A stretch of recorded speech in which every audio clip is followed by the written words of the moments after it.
साक्री तालुक्यात नाशिक शहर पोलिसांची मोठी कारवाई। 82 किलो डोडा जप्त, 12 लाखांहून अधिकचा मुद्देमाल हस्तगत।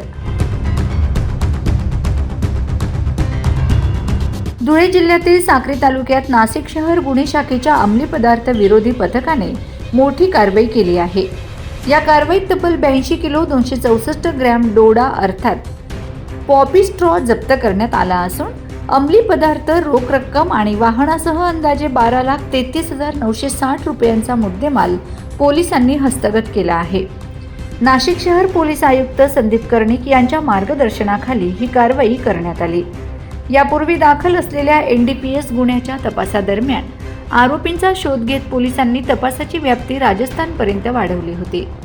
तांत्रिक विश्लेषण आणि मिळालेल्या गुप्त माहितीच्या आधारे आरोपी साक्री तालुक्यात असल्याचे पोलिसांच्या निदर्शनास आले। त्यानंतर पोलिसांनी कुंडाईबारी परिसरातील एका हॉटेलमधून एका आरोपीला ताब्यात घेतले।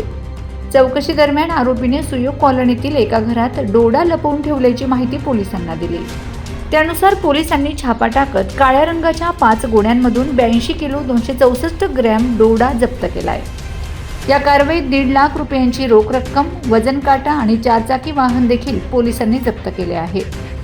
या प्रकरणी 3 आरोपींविरुद्ध NDPS कायद्यान्वये साक्री पोलीस ठाण्यात गुन्हा दाखल करण्यात आला असून या प्रकरणाचा पुढील तपास सुरू आहे।